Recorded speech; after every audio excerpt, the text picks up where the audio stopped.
A Sikoa versus Gunther? Oh no. Oh no. What? I just ruined SmackDown for myself. I didn't know it was taped, and I was Googling things, and I Wait, saw SmackDown things. was taped? Yeah. Why? I don't know, but this just ruined. I didn't know. I didn't know what I was gonna see when I Googled these things. What? Why? Okay, time out. Time out. Welcome to the Lariat Lounge. This is the home of smart takes, hard hits, and real talk. I'm your host, Everson Godfrey, co-host Andrew Skeens. Skeener, we are on the road to Survivor Series. We're literally a few days away. It's one of the traditional Big Four, and this is usually one of the more fun PLEs. They're all fun to watch as wrestling fans, but this one with the War Games matches, with all of the stardom that is in these matches, it's usually really fun and is usually a good time to watch. So it's one of those PLEs that this one's right after Thanksgiving. Are they always right after Thanksgiving? For I feel like Survivor they are. Series traditionally. Yeah. Okay. Yeah. So it's right after Thanksgiving. You know, you've gotten your fill of turkey and all that other stuff, that you don't really ever eat a whole bunch of at any other point in the year. And now you can sit down with us and order some pizza and actually have some good food and, you know, embrace what it is that is Survivor Series. But before we jump into any of that, Skeener, how you doing, brother? Oh, pretty good, pretty good. Enjoying the little couple day break here in the Thanksgiving week, and hopefully all our listeners that do celebrate are feeling the same and aren't stumbling into the holiday like Brock Lesnar. Yes, yeah, and conveniently edited out Netflix. We saw it. I just checked. It's now back. Oh, It was like when I watched it later that night, they had edited it out and it like pulled wide. yeah. But I just went back and now it's there like it was on the broadcast. So they retconned their decision. I guess they realized that it was okay to have some fun. Listen, somebody needs to have a conversation with Brock. Listen, dude, you cannot just come to the show and just do whatever you want. But that's what you do, and you ripped your pants, right? Now you're slipping. But he kind of can because it's great. I mean, those are all-time moments. Are they? Are they really? Though? Yes. Yes. I mean, they're fun to think about. You know, exactly. They'll be on blooper reels. But remember when he had the Money in the Bank briefcase and treated it like a boombox? That's different. That was planned. No, it's the same. This is the same Brock. Having fun. The same being Brock. Great. But he had to have fun with these situations because they were blunders. And I'm not saying that you don't have fun with blunders. That's not what I'm saying. But what I am saying is they're different because it wasn't planned, right? You rip your pants, right? And then you slip and fall. Look, just don't wear cowboy boots, dog. Like, hard bottoms are not a good idea on that Tron floor. You know what I mean? It's really not. But listen, I'm glad he's Brock. I'm glad he's able to, you know, use this years and years of pro wrestling and amateur wrestling, just kind of know how to take a fall and roll and, you know what I'm saying, roll right out of it. Because you cleaned it up as best possible. But listen, just rock the sneakers, bro. Like you did for a long time. You ain't got to be Cowboy Brock all the time. But yeah, listen, we're not tripping and falling. We're showing up. We're showing out. We're on 2 feet or sitting in chairs. If you prefer to do the show sitting, that's fine too. Skeener, I'm glad you're doing good, man. Is it warmer in Milwaukee right now? We've got a few days of warm weather here. It's been like in the. It is. We have snow falling for the first time really this year. So that's a no. I would say no. Got it. I feel for you, dude. Like I just came from 7-Eleven to grab a couple things before we started, and when I checked the weather, I think it was about like 64. It's about 64. Yeah, degrees. we're around 30 with about 30-mile-an-hour winds. Yeah, I don't care for that. But it felt good. It felt good coming out of the gym. I think that's nice when it's cold out and you can come out of the gym and get that cold breeze. Yeah. That's about the only time I like the cold, but I don't disagree. That walking out of the gym after you've had a nice good pump and getting a nice cold breeze, it does something for you. I ain't mad at it. I'm not mad at it. But hey, We're here, guys. It is go home episode for Survivor Series War Games, as if we have not heard somebody say that enough times. But if you're new here and you want to follow us on every platform, which honestly, listen, I get it. If you want to listen on Spotify, if you want to listen on Apple, if you want to listen wherever you get a podcast, do that. But listen, I would prefer you listen everywhere. Right. And if you don't have a list of every place to listen multiple times, once on each site, so we get a unique listen on each one, not saying, just saying, and you don't have a list, Skeener, can you please let our friends know almost everywhere we are so that they can write it down and help us out a ton? The Lariat Lounge is coming at you once a week, every week in podcast format, be it on Apple Podcasts, Spotify, YouTube, wherever else you get your shows. That's where you can leave us some feedback. All those platforms. We love reviews. We love comments. We love any feedback, good or bad, you all can give us. We're over on Instagram at the Lariat Lounge Podcast, where feel free to do the same. Give us a follow, shoot us a DM, comment on a post, anything you want. And if none of that works for you, you can also send us an email at thelariatlounge@gmail.com, where all those previous things apply. Good, bad, sound off. Let us know what you think, what you'd like to see, what you'd like to see less of, any of that stuff. We're open to hear it. We absolutely are. And listen, all those lines are going to be open after Survivor Series. So if anything interesting happens and you want to let us know what your thoughts are, that's the place to do it. But while you're there, if you like what you're hearing, give us a like rating wherever it is that you listen. It is a small thing for you. It's free. But for us, it means the world. So we appreciate it. We appreciate every one of you. But hey, enough with the fluff. Let's get to the stuff. So, Skeener, this is these are interesting lineups for the Survivor Series War Games match. I want to go ahead and, put it on the record here that Charlotte Flair is indeed a member of the women's good girl team. They had a sit down, Charlotte and Rhea, because they had to iron out their differences in a very pre-taped cinematic fashion. And they got over whatever it is that they had beef within each other within the moment. And they've decided that they will trust each other and that they will get down in the trenches with one another and that they will align their goals in order to get through this Survivor Series match. But, this women's Survivor Series match has been built just as well as the men's, in my opinion. The stories have just been really good. So I'm looking at the results of SmackDown. Did I miss something? I feel like I missed something. And maybe I just didn't see it. I wasn't paying as much attention as I should have. But so Drew McIntyre attacks Cody before the show or something? I mean, I guess temporally within the story, it would have been sometime before the show, but they showed him outside, like near Cody's bus. Okay. And then we see a bloody Cody. He attacked Cody. I don't remember if he was bloody or not, but he was definitely down and out. I'm looking at a picture on WWE.com, and he Cody must have been bloody to then. Have some blood running from his lip. It looks like some from the corner of his eye, maybe a little bit on his nose, it looks like. Yeah, that was like, we got that in the opening segment. We got that shot. Okay. And Drew leaving the bus area. Yeah, I think I must have missed that part. I think I was trying to fast forward past the then, now, forever together. And I think I might have jumped ahead just a little bit. But okay. So yeah, first of all, let's just cut to the real quick. So the Survivor Series matches. Let's start with one of them. Let's start with the women's Survivor Series match. Okay.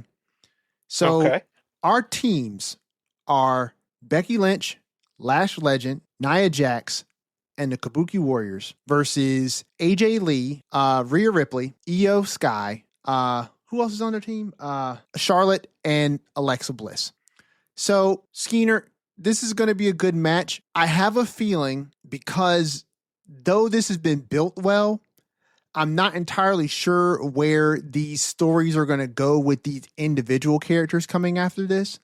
So I'm not entirely sure who I would have as far as like winning this match. If I had to guess, though, my money is probably going to go with the good guy team, I guess. I'm not entirely sure because this doesn't really have the stakes, in my opinion, that the men's match has. But it's really anybody's game. I just feel like AJ Lee being on that team and that she's coming back, I would think you'd give her the victory, a symbolic victory over Becky Lynch. Like, I know it would be a victory if their team wins, but it won't be like a literal victory, AJ over Becky. But what are you thinking about this women's match? First of all, just your overall thoughts on the roster, and then what are your thoughts on who could be coming out on top of this one? I'm with you. I kind of lean towards the uh the good gal team, although I'm not really sure either because I've spoke about this before. I if this isn't here on the calendar, does this justify a War Games match? Mm, Maybe not with all the pieces that are like we just got Nia Jackson, Lash Legend in this story, and though they've been good and it makes sense, it's just and then AJ and Becky seem kind of like tacked on to these teams in a way yeah, because like AJ just showed back up and Becky's just on the other team because AJ's on one team, which I get, so right. that's a little bit of pro wrestling. You have to do that, but they've done a good job for what it is. I really liked the Charlotte and Rhea segment that was on, I believe that was SmackDown, That right? was SmackDown. Where Yep. they had their, yeah, I love a good over dramatic restaurant meeting segment. Those Agreed. are always good. Um, I thought it was funny that they are just kind of strange that they did like the lead into it in like a I was literally I about to don't know say if it that. was live, but like a live taping, Yeah, and then they went into like the pre-taped. overproduced movie style Yeah. one for there. Yeah, but it worked. I liked it. I always like that. They're treating Charlotte and Rio like the huge stars that they are, and I think it'll be a great match. And I loved the segment on Monday too of Becky coming out and talking about her team and giving backhanded compliments to everyone and watching their reaction to it. Yeah, yeah. And how did you enjoy Naya in that segment? She was she She was was great. there. I mean, Oh, she was come there. on. Did she do anything? I don't like Yeah, I don't she had great facial expressions while Becky was okay. talking about her. So I'm not wrong. She didn't do anything. So I know what you're getting at.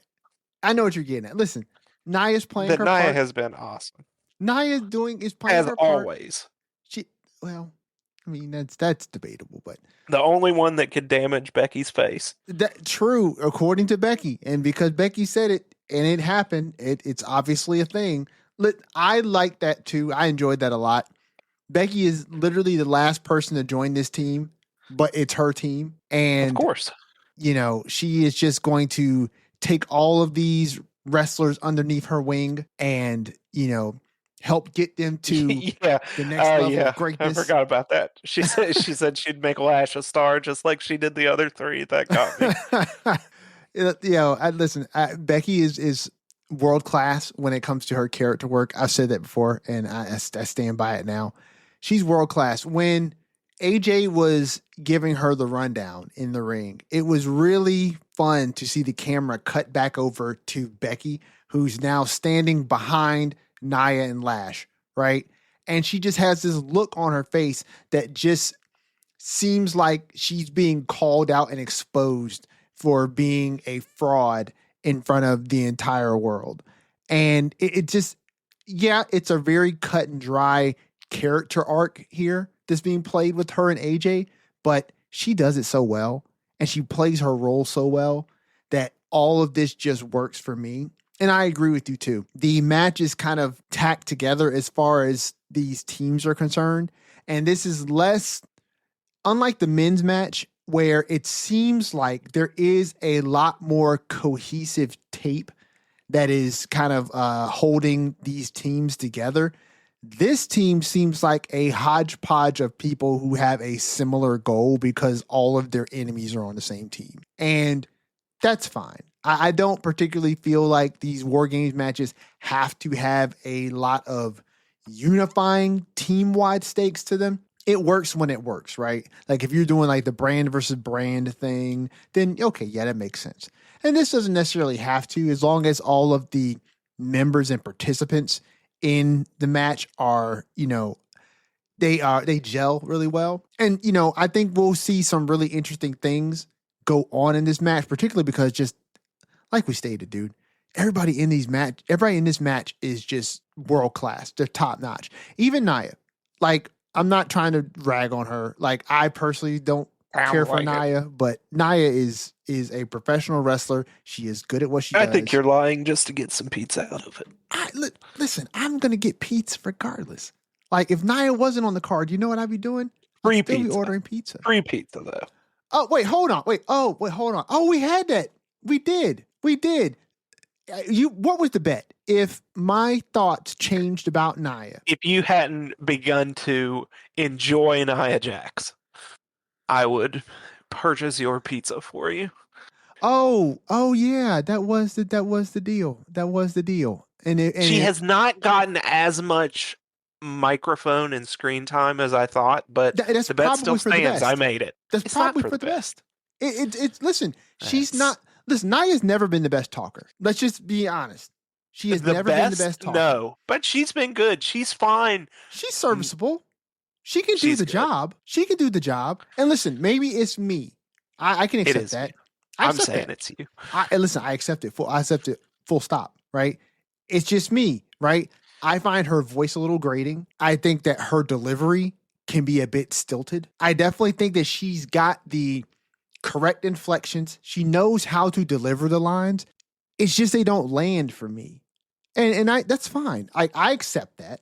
Nia is just not my cup of tea. And I honestly feel like this putting Becky on the microphone for her team was the right thing to do. It was the only thing to do. If I'm being completely honest, you're not going to put Kyrie, you're not going to put Asuka on the microphone, not to do the primary talking, right? Lash Legend is new. She's the newest one here. So she's not going to be the one on the microphone. And you're not going to have Nia do it. Not over Becky. So yeah, put the microphone in Becky's hand. Let her do what it is that she does, right? Let everybody else do what it is that they do, which is wrestle, do their thing, look mean, look tough. If you're Kabuki Warriors, dance to everybody's interest music. And you know what I'm saying? And like, do what you do. It works. I'm just not personally a fan of Nia. She hasn't really done a whole lot since the last time we talked. And, but I will say this. I think that the bad guys run in on SmackDown was great. I thought that was really great. And I think they did a wonderful job of really showing for real how dominating of a force Nia Jax and specifically Lash Legend are going to be in that match. Because was it on Raw or SmackDown? I can't remember, but Lash knocked somebody's block off. Like it was a clothesline or something. I can't remember if it was like a clothesline or it might have been like a big boot. But she dropped whoever. That's got to be on Raw because I don't think they were on SmackDown unless I'm forgetting. Yeah, they were because the SmackDown show was when they the good guy team announced that their fifth member was going to be AJ Lee, and then the bad girls team came in and jumped them, right? And then AJ came out, she ran down to the ring to go help, and that's when Becky blindsided her, and that's when Becky revealed herself to be the fifth person of the bad guy team. But yeah, you're right. Man, these shows are running together for me. Dude, this is a rough week for this for me. They run together, but it's always worse right around the PLEs because they're not trying to do any type of really huge developments in the last couple shows. And so, they're just kind of building the stakes and building the tension, the animosity, building up the heat. And that doesn't necessarily require anything that is dramatic or drastic with the storytelling. And so, yeah, we are kind of where we are, But yeah, I think that run-in was top notch. And I just remember Lash, man, whoever she hit, It might have been Io, but man, she dropped Io. Like that clothesline was so stiff. You know what I mean? Like it was such a stiff clothesline. If it was a clothesline, it might have been like a big boot or something. But whatever that hit was, it was stiff. And she leans in. And I think she does it in a way that obviously is protecting the people who she's working with. Because it didn't look nasty to fall. But man, her follow through with what she does makes everything seem like it hurts a lot. And that was a crazy club. I'm anxious to see what she does in this War Games match. Because I think that this could definitely be a coming out party for Lash if people have not seen her in NXT or seen her in some of her other appearances on the main roster, whether it was in the women's Royal Rumble match. Was that a year ago? It might have been a year ago. She was in the women's Royal Rumble match. Yeah, I think so. I think she was too. And did she That's a compete? long time ago in wrestling terms. That's Yeah, like forever ago. for sure. But yeah, look, I think she's going to definitely be a standout. Who do you think is going to end up flying off the cage? Is besides Io? I think just Io, right? I mean, I Maybe know Kyrie or Alexa, but I think it's Io. I could see. I think it's just Io who does the spot, I could and see. I could she see does the trash Kyrie. can, and there we do. Yeah, I could. I think Kyrie and then Alexa are probably the only other options, but who knows? Hey, someone could surprise me. I would love to see But I'm Kyrie. gonna go with just Io. I would love to see Kyrie come off the top of the War Games cage with an insane elbow to someone through a table. I think that would be an incredibly awesome spot. And look, EO last year with the backflip with the trash can, that was top of the line. And so I definitely feel like she may come off the cage again, but I think somebody on the other team needs to do something too to kind of match her level of not giving an F. But yeah, so I think we're in agreement here that the good team is going to defeat the bad team here. And it seems like it would probably just make the most sense because it doesn't really have, like we said, a group cohesive direction leaving this. But there are some feuds that are coming out of this, right? Obviously, AJ and Becky. And then we've got the new tag team with Lash and Nia. They're probably going to be at some point be challenging the Kabuki Warriors because there's no honor among thieves. So, they'll be challenging the Kabuki Warriors for the women's tag team championships at some point. And then Charlotte and Alexa, I guess, are still a tag team, but I could definitely see the story with obviously Io and the Kabuki Warriors continuing. So Rhea's going to be a part of that. I wonder if we're going to get anything that's going to really further that in this match. Maybe. I mean, we'll see. I, I'm excited for the match. I don't really know what like you've been saying, what the story and where we're going from this in the future, but I'll enjoy what's in front of me on Saturday. Oh, no doubt, no doubt. So John Cena, I'm sorry, I was looking at John Cena and I started talking about John Cena. I was thinking about, I was thinking about? I was thinking about Dominic and Little John Cena. Yeah, what a segment. I swear, I thought that Cena was making a surprise appearance, and it made me start thinking, like, okay, so they really threw out that Cena's got this many dates. They threw that away because Cena's just showing up everywhere. And then it took him so long to come to the ring. I was like, okay, he's not about to like run in and jump John, is he? And then I swear on everything. When he first came out, I thought, why? There's a little kid. I was like, it's little kid John Cena. And then I was like, oh, okay, gotcha. Got a little person. Okay, little John Cena. That segment was that segment was out of this world, yo. When Dom kicked that dude, this is such heel heat that it almost makes me feel like Dom is not going to win the IC title back. I think he's winning it back. I mean, I don't think so Cena's too, but it's like, I don't think Cena's putting it on the line or retiring as champ. I certainly don't think he's retiring with it, and I definitely want Dom to win it back. But like, do you get to be this despicable, particularly to like a little person who's dressed like John Cena, and then John Cena shows up on Saturday and still loses? The impersonator was going into business for himself. He did was not stay on script like he and Dom talked about, apparently. no, yeah, this is true. He went and he got infused with the spirit of John Cena and just Yeah, really got caught decided up in that the moment. he got caught up in the moment and And he Dom wasn't paid having for it. any of it. And listen, yeah, Yeah. he paid for it. He definitely took that, this is Sparta kick to the chest. Uh but I mean, listen, it's one of those things with wrestling. Like this is the go home episode of Raw for Survivor Series. Dom is essentially standing tall over, well, literally and figuratively, over John Cena, right? How does John Cena show up on Saturday and also lose? It seems like it's counterintuitive to how wrestling tends to work. And that's why I'm kind of throwing it out there, not because I want that to happen, but it's in the wrestling rule book.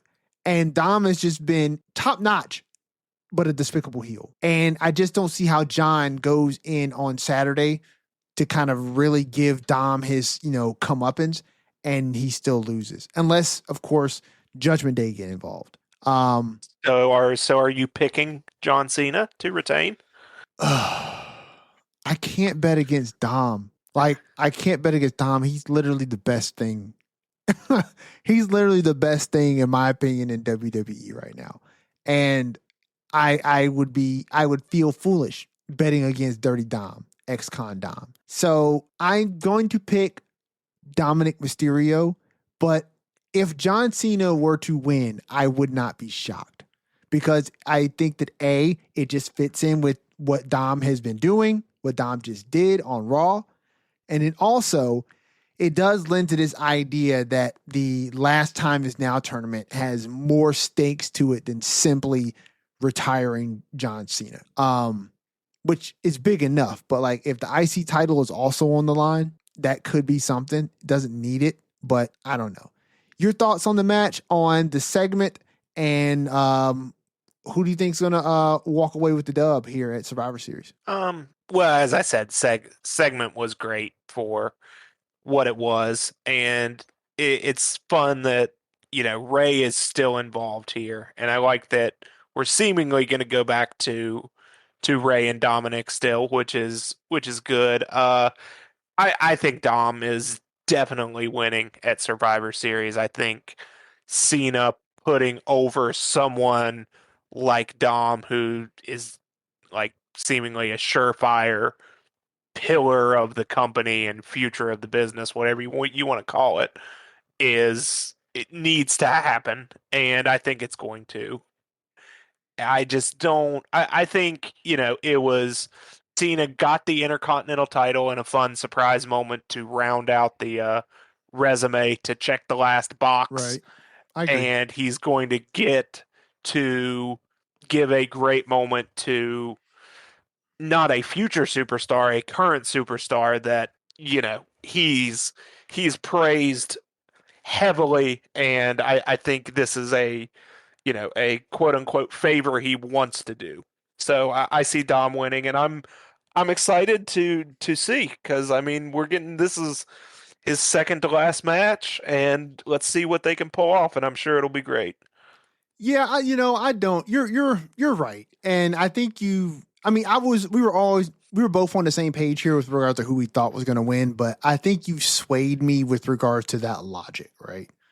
Yeah, it's easy sometimes for me to kind of get in my head with regards to like how wrestling works, even in the face of the fact that like, hey, this is John Cena's retirement tour, and these are the last few stops on it. He's the type of dude that puts people over, and he's gonna put people over on his way out. And so the idea that he's going to somehow beat Dominic Mysterio and not put him over, particularly with how much he's been bigging Dom up as far as him being a bona fide star and a future of the business. Yeah, it makes sense. It makes sense for Dom to get a notch in his belt to say that he took the last title John Cena would ever have away from him, and it's something that he can gloat on that'll make his father want to beat some respect into him, which I hope he does not do. No, that I'm with you there. I'm with you there. That tracks and makes way more sense than what I was originally thinking. I'm surprised they don't have the Survivor Series card up on WWE's site. I've got Survivor Series up, and it just Well, we're already halfway through it as far as what's on the card now. so it's only what 4 matches. 4 that are on it right now, yeah. Okay, I so wouldn't be surprised if it's only 4 or maybe 5. Dom and Cena, the two War Games matches, and the traditional Survivor Series 5-on-5 is not Uh, on the card. No, the other one is Stephanie versus Nikki. Oh yeah, that dude. I've forgotten all We about didn't that. even now. Neither of them were on Raw, right? No, no, there was a promo that was done. I think it was on SmackDown. I believe it was no. Well, Yeah, but it wasn't on Raw. There wasn't. I think they just showed the graphic.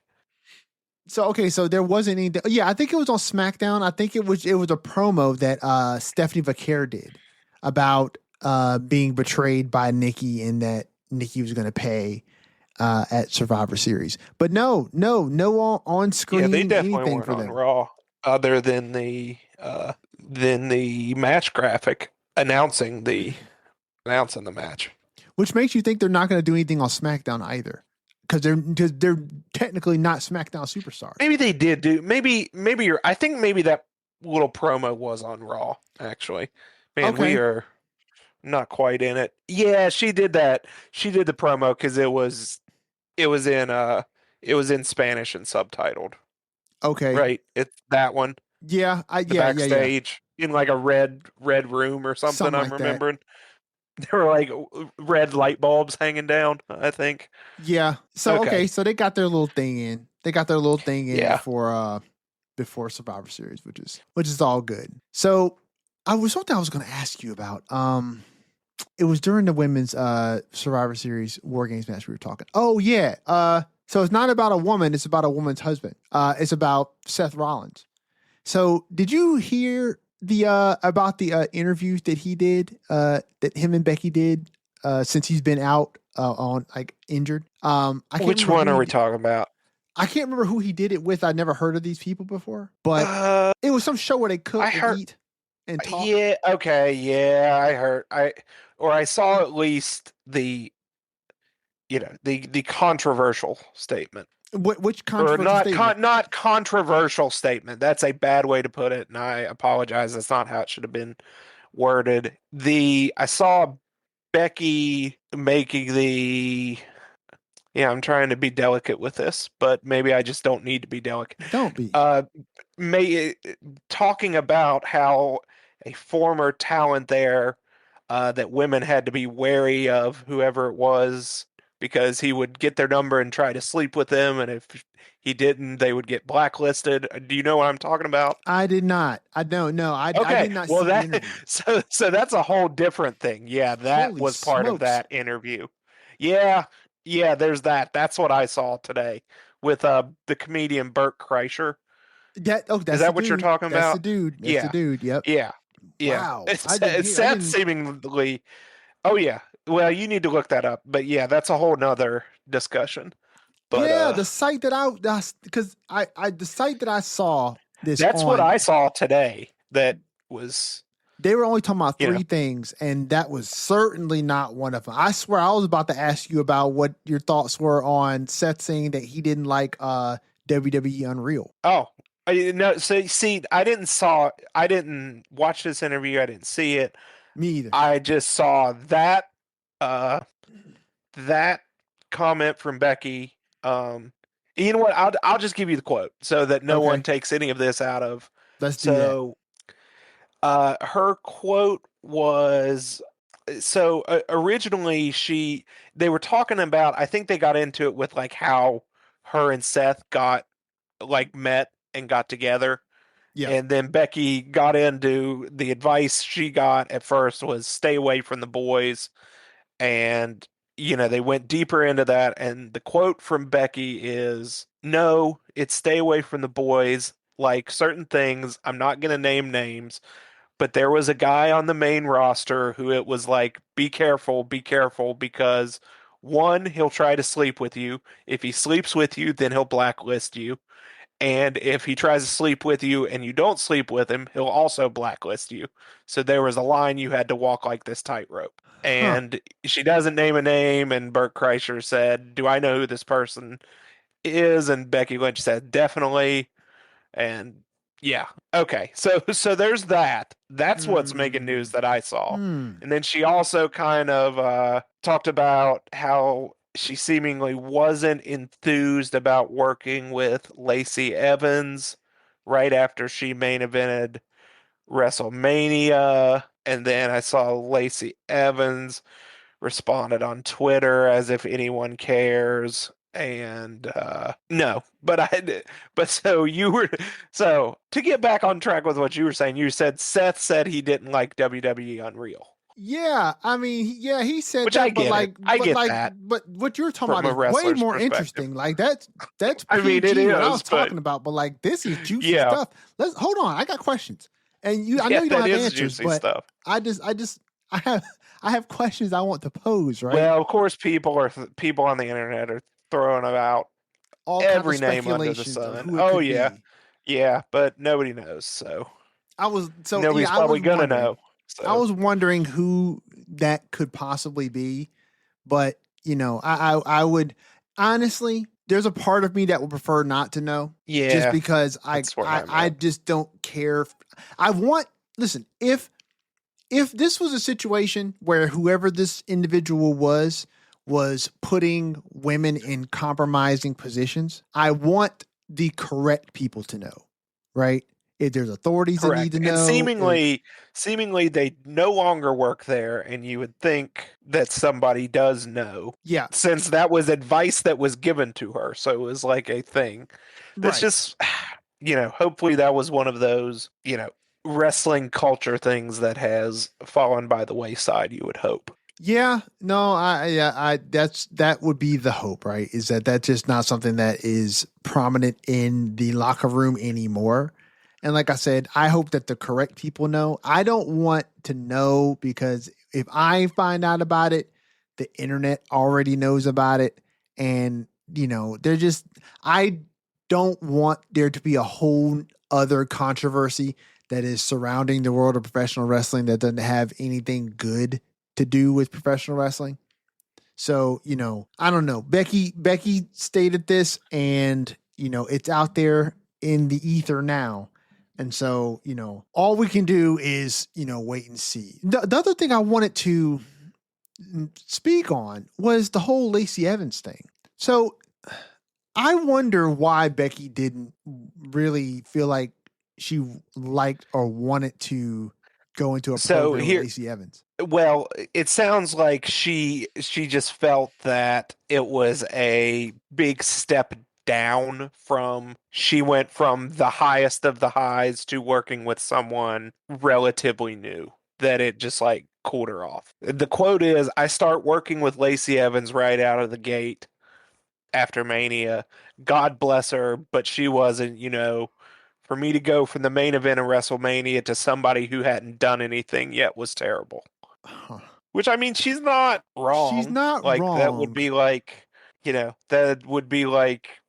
if Cody right after WrestleMania 40 had started feuding with Carmelo Hayes at Yeah, that but I point. also feel like Cody also wouldn't have got on a podcast and been like, it was just such a like low drop off to, main event Mania against Roman. And then like the next week I saw a program with Carmelo Hayes. No, Like, probably not. But I mean, Becky was not yeah, mincing any words no, she apparently. wasn't. But I also feel, you know what it reminds me of? It reminds me of when Ronda Rousey did that interview recently where she was talking about doing a program with Alexa Bliss. And Yeah, Ronda's a little different, I I think. mean, it's a little different, but there are some similarities here. I mean, and just the similarities are tangential, but like at the same time, it's like I wish. Look, you can just do whatever you want, but like I just wish you wouldn't. You know what I mean? Like I just wish you wouldn't because to me it makes you seem like I don't know. Why would you want to put that out there? Yeah, I don't really know either, You know what to I'm be saying? Like honest. it doesn't really serve anything except to Well, get It's people kind of one talking. thing when you're doing the disgruntled shoot interview tour after you've been let go or after you're done with the company. But yeah, I don't know. I mean, it's another A thing to do it while you're lot of with things. the company and you're talking about somebody who's no longer with the company. And I mean, like, unless I there mean, was that's what something I with, mean. I don't. Yeah, oh, I don't know. unless there was something that, like, because I can't, like, Lacey Evans has had her share of controversial moments on her own. You know what I'm saying? Sans having to do with anyone else. So there's plenty for people who don't really like Lacey Evans to not like about her. But for Becky to say that, you know, and particularly in light of the fact that, like, she's just recently got through a program with Maxine Dupree. Maybe she feels differently about the business now and her place in the business now. And this is a different, you know, look and feel for her, and she's kind of down with it. Because I would really hate for, like, Becky to do an interview 2 years from now and talk about Well, how I it don't felt think kind of so beneath because her it's to do this program with this nobody. don't see. I didn't take it as she was saying it was beneath her to do it. It just wasn't. She seemed like it. She thought it wasn't the right time and place to go from. This is so this is so white hot, and we just had the first women's main event of WrestleMania ever, and I win the title, and I'm maybe the one of, if not the one of the like most popular wrestlers on the planet, and the most over and the most again white hot. Yeah. Why are we doing this now? That's kind of what it seemed like to me. Not Yeah. that she was, she's like, I'm not going to work with her. It's like, this isn't the time to do this. Like, let's keep the momentum going with something else huge, not, I don't know. Well, the company has always had, at least they It is did, quite a, yeah. they So always it's, had a it's fondness for multiple Lacey. attention grabbing quotes coming from that interview. Yeah.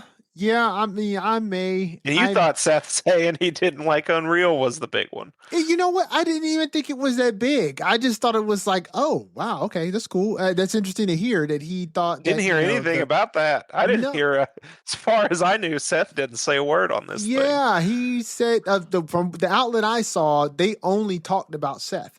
They talked about him. Yeah, see, I've They always talked seen about Becky stuff. him not liking Unreal. He made some statements about he feels like some of the guys that are in the locker room don't really love professional wrestling and that they show up for the check. And, you know, that's fine. Maybe some of the people who come here for the check grow into loving the business, but there are definitely some people here who, as long as the check clears, they're fine. And he talked about his injury a bit, and he talked a bit about the timeline of his possible return. He didn't specify like when he was going to return, Oh, but well, he I don't think you can believe anything he says on well, and that, that now listen. I mean, if which is good, which I I don't think it like. was in character, I don't think it was in character. Like I don't think it was in Yeah, character. but you can't. Yeah, but he just said he didn't really like Unreal. Right, but this So whole you interview think, was so not you think in he's not going? character. This whole Yeah, interview was but if just them someone talking. that says they don't like Unreal, Well, now here's the thing. he is The reason always the going to be hold on, the working. reason why he did not like Unreal. Now and listen, we can't mix these two things together, right?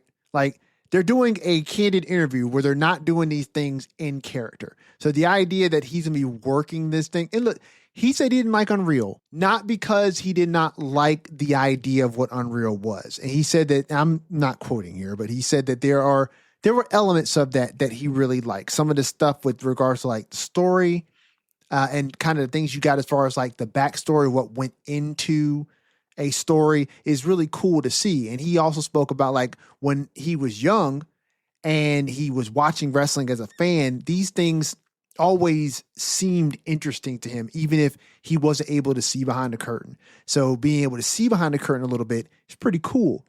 What he didn't like about it was the fact that when, and I'm just making up the scenario, right? But he's like, when I'm in the ring with someone and I'm trying to get over the fact that like me and this person don't like each other.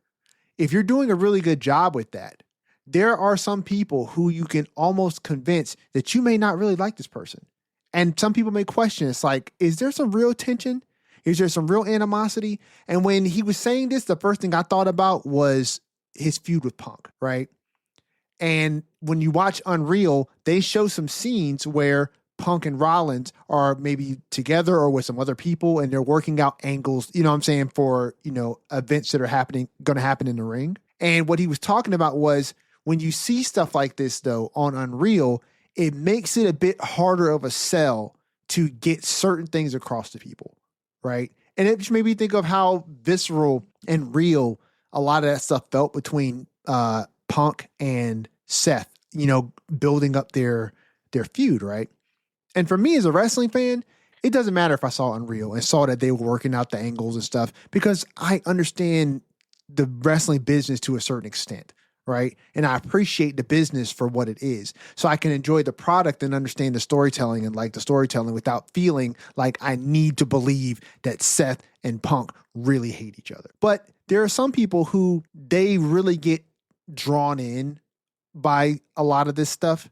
And if they feel like, okay, Punk and Rollins really are kind of cool or they're friends, outside of the business, then it makes it hard for them to watch the angles and think, I mean, this is fake. And look, God bless those people. I wish you the best in your future endeavors when it comes to watching professional wrestling, but you're going to have to get over that part. But he just was talking about how he didn't like that Unreal kind of pulled the curtain back on some of those things with regards to how they're trying to convey like the emotional resonance between characters. So to wrap it up, right? I definitely am criticizing the outlet that I read this from because they definitely clickbaited me, right? When I saw the thumbnail for this video, they made it seem like, holy S, Seth just goes off in this interview about WWE and all the stuff he don't like, right? Come to find out, A, he didn't even say the crazy stuff. That came from Becky. B, they didn't even talk about Becky. And C, when they start talking about all these things that Seth was saying, it's like they weren't even that bad. But this is the reason why I don't really subscribe to this channel anymore that I'm talking about. And when I saw the thumbnail, I was so intrigued that I clicked it. And then once I watched it, I regretted it because I'm like, these guys do the same thing all the time. And, they're just clickbait farming because they need the views. But no, they left out all the stuff with Becky. And that's also why I'm kind of like, these guys are just, ugh. Why would you leave that part out? That's the juicy stuff. Oh, I bet you I know why. I bet you if I go on their channel right now, they've got another video that's up. They made separate videos about it. And they talk about probably. it all. Milk it for all I it's worth. heard was the Becky stuff. That's crazy. So. That's crazy. So let's see. We went over the women's war games.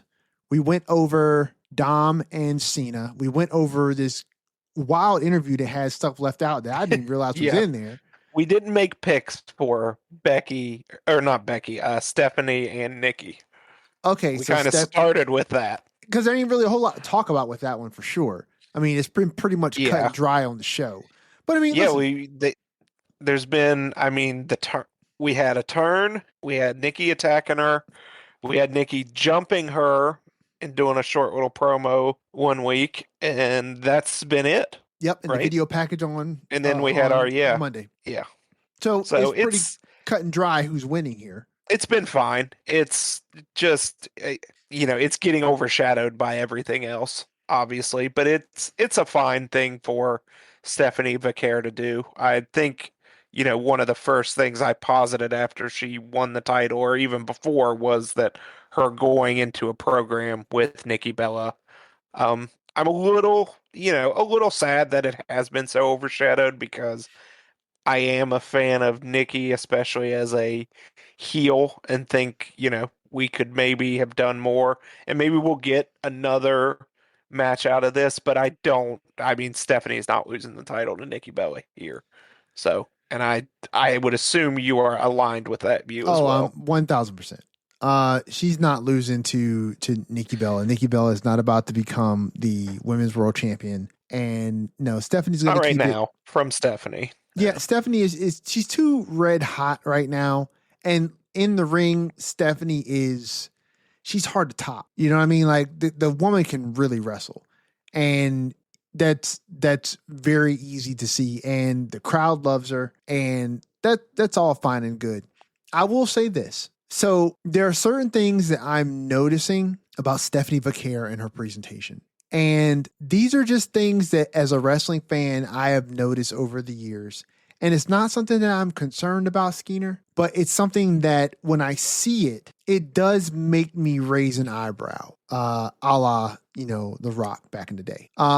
So one, and we've spoke about this before. When you are someone who is dealing with having to cross the language barrier in order to, do what it is that you do, it can sometimes present a challenge. It can present a challenge with connecting with the fans, and it can also present a challenge with how the company chooses to present you. I have no doubt that Stephanie is completely over with the fans. The fans are on her side. But we were just talking about how it's really curious that like the only thing we really got from this on Monday was just the video package, right? Like we didn't get any type of real life, real world spot to happen here to kind of build this up. And this is for the Women's World Championship at Survivor Series, one of the traditional big four. And we got a video package. Video packages are great for people who are not native English speakers because they can edit it. They can do a really good job with pre-packaging the presentation, and they can do a little bit in dual language with the subtitles to really help it out. Nikki has essentially had to do the heavy lifting in this feud with regards to what happens on the microphone. And listen, Stephanie Vaquer is not one who does a lot of emoting with her face either. We've talked before about her Wednesday Addams face. And I think a lot of these things, Skeeter, kind of lend to this idea that whoever it is that Stephanie is in a feud with is going to have to do the heavy lifting with regards to the storytelling elements of things. Stephanie can carry her own in the ring, and she's getting better and better with her English as the weeks go by. I've noticed it, and so this is not me thinking that this is a lost cause at all. But it is something that kind of made me wonder a bit, right? And particularly because we just came off of this run with Julia, right? And for all intents and purposes, man, like that run with Julia with the US title, man, it's already more interesting with the US title on Chelsea. And she's only had it back for like a week, a couple weeks, right? And it's already more interesting because we had that backstage segment with who did she run into? Jade. This week, Jade. Yeah, she ran into Jade Cargill this week, right? And it's just, that was so much more interesting than anything that happened with Kiana James and Julia the entire time that Julia had the US championship, right? And that's because the backstage segments matter. The speaking parts matter. That's 90% of the story arcs, right? And 10% of it is wrestling matches. But that's the way it's always been throughout the history of professional wrestling, right? Is you build up to the matches. And then the matches are the blow-offs for the things that you built up. And with Stephanie, they love her in the ring. She does not have that problem that Julia had, where it's like, yeah, she can wrestle, but the crowd really is not latching on to Julia the way they're latching on to Stephanie Vaquer, right? No, definitely not. They're not does not have that problem. And they put the one of the top titles on Stephanie, and I think that in the ring, Stephanie can go. But on the microphone, there is some deficiency there. You know what I mean? And it's like, this is her first real feud out the box as Women's World Champion. And she's had so little to do with the buildup for this. It makes me wonder. It makes me wonder what the ceiling is for Stephanie Vaquer, right? She has got the world championship right now. And it's one of those things where it makes you wonder sometimes if the candle burns too bright too quickly. Like you put the title on her now because she's red hot. But normally when a character is red hot and the company knows that they're red hot, they slow burn that thing. And for good reason. You slow burn it because the fans are going to be there. The fans are going to be locked in. They're going to like this character, right? And when you get them to the mountaintop, right, the entire journey that it took to get them there will be worth it because the fans have been invested. I wonder if they put the title on Stephanie because they were concerned that if you prolong it, will she be able on her own in feuds that are not in the title picture, right? Would she be able to keep the fans' attention? Because they already know that she's popular with the fans now, right? So do we go ahead and put it on her now while the getting is good? And we'll just ride this thing out as long as we can? I like Stephanie Vaquer. I think she's great, but there are just some things that I would be being dishonest if I did not point out some of these flags that I noticed. But Well, what are your thoughts? that's why I would have liked to see a little more spotlight, and hopefully we get a little more mileage out of this feud with Nikki, because I think it gives her a strong foil across from her that knows how to, Nikki knows how to play the bad guy, and it would help Stephanie kind of, get her feet under her in this reign, so to speak, and develop that character and find that groove and find who the Stephanie Vaquer character is going to be outside of the ring, kind of like what you're getting on. And that's why I wanted to see this feud. They just haven't presented it and given them enough of, what I wanted from it, which was to see the character work and the back and forth. And I think there's stuff there to bite into. Like, they have this real life relationship you can play off of, and being, spurned by your friend and learning that in storyline, like, wrestling is this is a tough business, kid. Like, your friends are going to turn on you to get that title. And I think there's things there. We just have to do it and see, where Stephanie Vaquer goes. We just haven't she hasn't been given a stage or time to address your concerns one way or the other, I think. Yeah. I mean, here's my question. Are you still able to do that with Nikki if Nikki loses to Stephanie at Survivor Series? It depends on how. I think you can. Yeah. I think you always can. It just depends on how it plays out and what they're going to do. Always beat her down after the match. Stephanie gets you know, some sort of quick pin, and Nikki's not done with her, and they do it again. I mean, we'll see. Like I said, I hope there's more. I don't think Stephanie's losing the title. Maybe they do a non-finish, but I definitely think Stephanie is not losing this match, and I don't think you think so either, obviously. I don't, but I could see a world where she does. And I don't think she's going to lose it, but I can see a world where she does. Because we have what, Saturday night's main event after Survivor Series. Yes, and December 13th. I could see a world where, in order to continue this feud, but not into 2026, that you have that Stephanie drops the title to Nikki and wins it back at Saturday night's main event. I could see that, just in light of what it is that you just laid out, because I do agree with you that this needs to continue, because this has been the first feud she's had with the title, and you have something to build off of, but you haven't capitalized on it.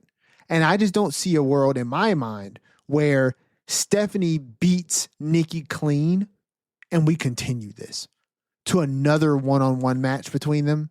I don't see it, particularly because this is a big pay-per-view. This is a big event. And if she beats Nikki clean here, what's the point of going back to it? You know what I mean? You build to something else. And looking at it in the sense of, like, maybe what they did with Tiffany Stratton with the WWE Women's Championship, right? They didn't do a whole bunch of runbacks with title matches. And so I'm wondering, like, Tiffany was way better on the microphone currently than Stephanie is, right? But even there, Tiffany had her own deficiencies. And I feel like if how they handled Tiffany has any type of correlation with how they approach situations with somebody who they may have confidence in, but they're not sure how long it's going to last, they're going to get the most out of this orange. They're going to juice it as much as they can, right? While they can. And that means you go through this program with Nikki and then you move on to someone else. Unless you do want to prolong this. And in my mind, the way you do that is maybe Nikki wins underhanded. You know what I'm saying? Maybe she wins underhanded and she gets the victory at Survivor Series and she becomes the new women's world champion, right? And then I'd love it. I and don't then think you it's run it happening. back at Saturday night's main event and Stephanie gets the belt back. And now she's a two-time women's world champion. They threw the belt on her real quick anyway. Why not throw 2 title reigns on her fast too? Like it seems like it fits all the boxes for what WWE may want to do, right? Which is put Stephanie Vaquer in front of everyone, get the exposure onto her, right? We already put the title on her. Let's go ahead and give her a second championship title run, right? So she's a 2-time champion and, go from there because the more accolades they can throw and the more things that they can build on without having to have her talk is better for keeping her in the spotlight and hey, this is our shiny new thing. This is Stephanie Vaquer. You remember her, right? She's the girl who does the Devil's Kiss and she has the intro that you like. And she's the 2-time world champion too. She beat Nikki Bella and she lost and she won it. No, well, she didn't beat Nikki Bella for the title, but you know what I'm saying. She's just won the title back from Nikki Bella and going into the new year, you can start a new feud, you know what I mean, with whoever it is that they're going to put in front of her next. But if I had to bet, which I'm not a betting man, but if I was, I'd put my money on Stephanie winning at Survivor Series because it just seems like the foregone conclusion. But in my mind, I think the smart thing to do would be to have Nikki beat her and then run it back at Saturday night's main event and let Stephanie win the title back on the same program that John Cena wrestles his last match. That would be a history book moment. You could talk about it for, you know what I mean? Like, because otherwise you're not going to hot shot, fast track another feud to then put her on that card if you wanted to get her on it. That there's, you know what I mean? That would make a lot of sense. And I think that show that Cena's last match is going to be on, I think they're going to probably try and stack that card a little bit and make it a pretty big show. But I mean, that's just my guess based on the fact that it's going to be Cena's last match. But so we both in alignment here that Stephanie's going to go over this match against Nikki. Yes. Okay, so we got in a straight Cena. line so far. So we got Cena dropping the belt to Dom. We've got the good women's team beating. That sounds so bad. The good team beating the bad one. Yeah, but this is wrestling. People know what we're talking about. We'll just say the hero team beating the villain team. That sounds way better. Yes. The hero Team Rhea. Team Rhea is going over Team Becky. Going over Team Becky. And then we have Stephanie Vaquer defeating Nikki Bella, retaining her women's world championship. The only match we got is the men's War Games match. Before we get to the men's War Games match, let's talk briefly about this, in my opinion, this mess of a match that is the traditional Survivor Series match that's happening on SmackDown. Is it just me, we man? Have to. Look, I just want to touch on one thing.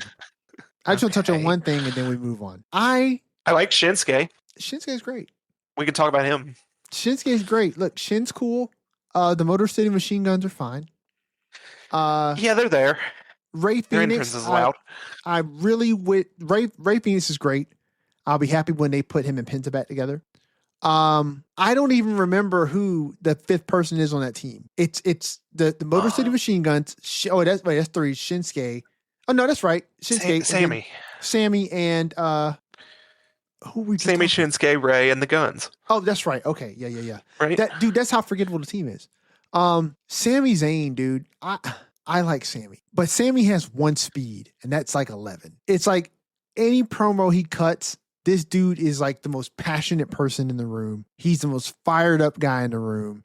I appreciate it for what it is, but it's sometimes it seems and feels very one note with him. And I wish that when he was with the Bloodline, he was doing so much better work. He was showing so many different layers, and he's done it over the years. So I know he's got it. You know what I mean? So when he does promos like this, and it's just like this intense Sammy, I'm just like, this is boring. Yeah, it doesn't do it for me either. Yeah, it's just boring. It's a little boring. It's been that way since he was the guy to dethrone Gunther. Which, yeah, pretty much. You know, I didn't love it then, and I still don't love that it's the same thing now. So here we are. I will give you some credit on another note because we're moving off this quick. But before we move off of that, the MFT's promo, I liked it. I like the MFT's promo. Like I like when Solo was calling out each of the members of that team, and then it's like he would call them out, and then one of the MFTs would be back to like, "Yeah, we gonna mess you up." I liked it. It was fun. I like it. I like them giving them their edge back. Yeah. And not to rehash what I said last week, but like the funny Solo era was great too, and you'll always have that to go back to. But I like getting this serious edge back too. Oh, I agree. 100%. And 100%. And honestly, if you were smart, WWE, I would put the MFTs over here. I'd put the MFTs over in this traditional match. I mean, it doesn't matter for much, but I would put them over because they're doing way better work, in my opinion, than any of the collective parts of the Team Sammy. But, I will give you credit, though, on something. So last week, during I believe it was the qualified, it was one of the last qualifier matches, not qualifier, but the first round matches of the last Time Is Now tournament. And it was Gunther and, who did he wrestle? Who did Gunther beat in the first round? Javon Evans. Right, Javon Evans. So I will give you credit. His old music is not bad. It's not bad. Listening to it again this week, I heard it, and because it didn't catch me off guard because I was waiting for his normal music, I got to listen to it with some fresh ears, and I was like, okay, it's not bad. It's just different. And I think for me last week, it just caught me off guard. And because I wasn't expecting that, it didn't land with me. But listening to it again this week, it wasn't bad. It wasn't bad. So I wanted to let you know that I'm not hating on Gunther's music anymore. It's fine. Come around on the music. You've come around on Tala Tonga. Now it's just Nia Jax. Yeah, and that one is, I'm not sure how. We're more likely to be able to go back in time and prevent Brock from falling than we are to get me to feel like I am now becoming a fan of Nia Jax. That's just, I don't know. Time travel is theoretically possible, but they haven't figured it out yet. So, we just are where we are. We'll see. About time travel or Nia? However you want to take it. Wow. That's for me. That's for you all to figure out, like our tribal chief said. Listen, speaking of tribal chief, let's get to what is likely going to be the main event of War Games, which is the men's War Games match. So our teams are the tribal chief, Roman Reigns, CM Punk, the Usos, Cody Rhodes versus the team of Bronson Reed, Braun Breaker, Logan Paul, Drew McIntyre, and Brock Slip and Fall Lesnar. Now, this match, I think, is probably going to be off the rails. I think it's in a good way. I think it's going to be off the rails in a good way. I honestly, I'm trying to think of what would serve these stories better if the hero team won or if the hero team lost. Because part of me as a wrestling fan, just in general, feels like, oh yeah, well, I mean, listen, the good guys win here. And then we move on with telling the stories afterwards, right? But honestly, Skeeter, part of me kind of feels like this story would serve a lot better if the bad guys won. Because what we've been telling here, particularly this week, was that the Usos seem to be the only two people who are really on the same page about what they need to do here, right?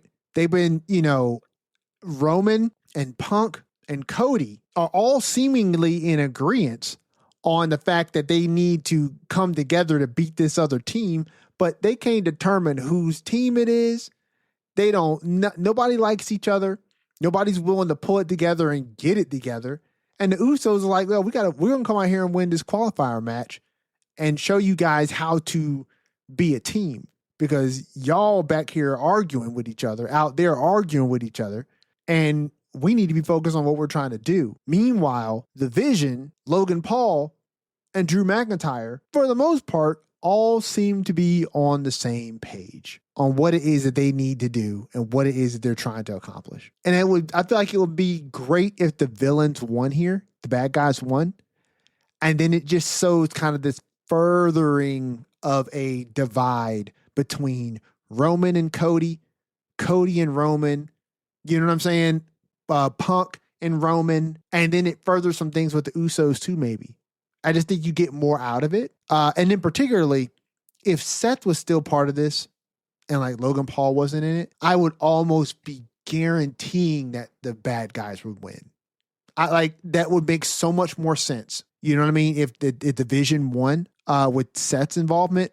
But what are your thoughts on the overall match? What are your thoughts, Skeena, on the build to this match with the inclusions of Lesnar and Roman on the team? How Netflix tried to safeguard Brock, but then thought twice about it and put the slip and fall back in there because in your mind they're just having fun. And what are your thoughts on who could come out on top of this match? Because I've kind of given my thoughts on why I see the villains winning being the better option. But before I give my pick, what are your thoughts? Well, I'll go ahead and give my pick, and I was thinking right along the same lines as you. I think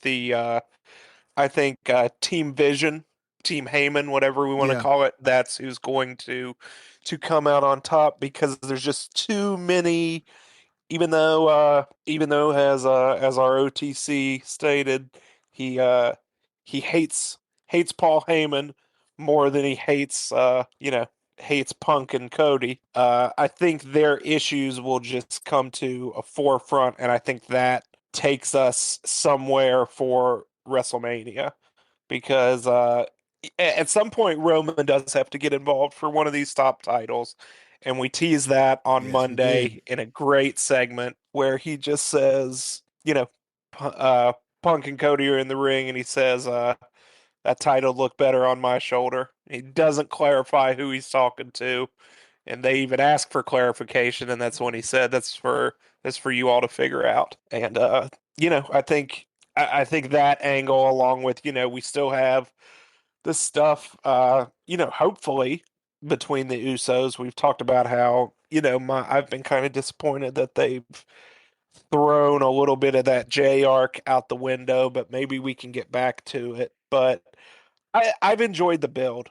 I think I think Drew was a great addition, a great surprise addition, especially after the dirt sheets told us he was written off TV and gone, and then he's back the next week. I loved Logan Paul, even if he's just a stand-in for Seth.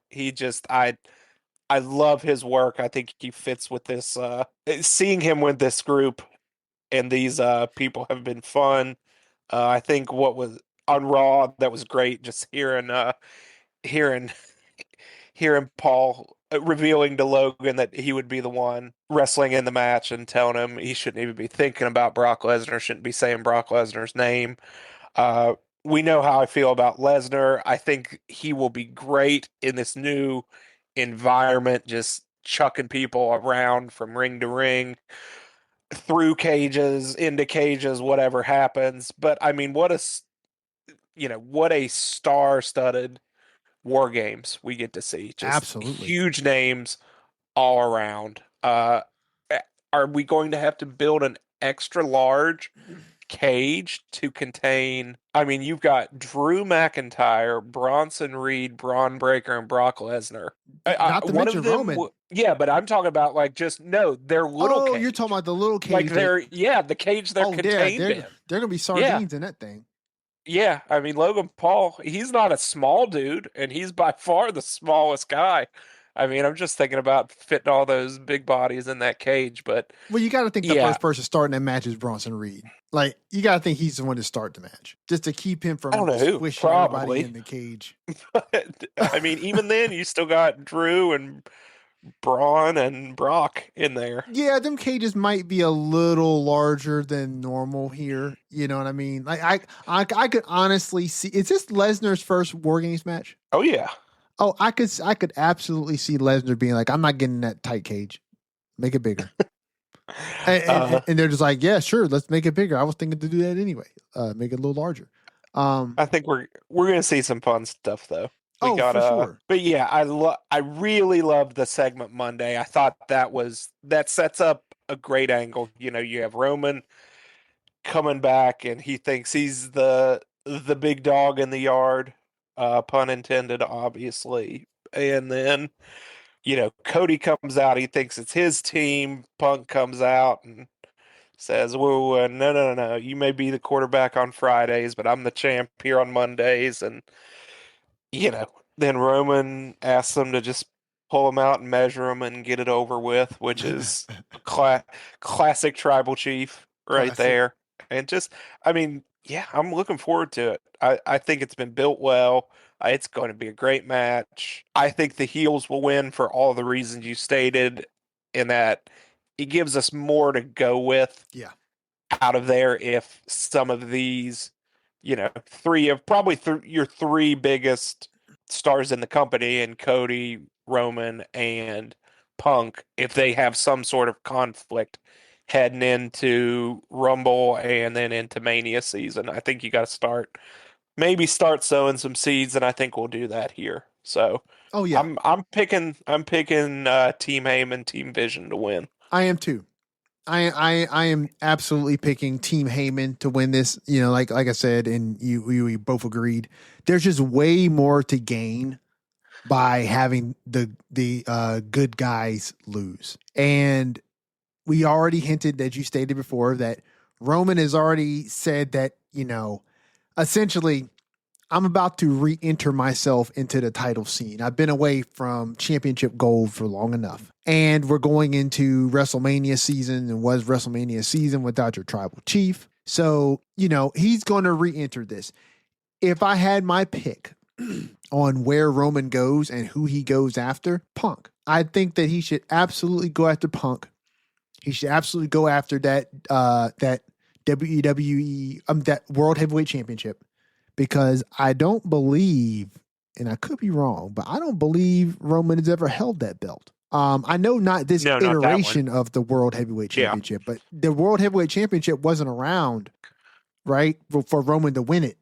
The old version, the big gold. Correct. He has never held something called the World Heavyweight Championship. Okay, so yeah, I think he goes after Punk. I think that we've already done our thing with Roman and Cody. If we revisit that, it should be further down the line.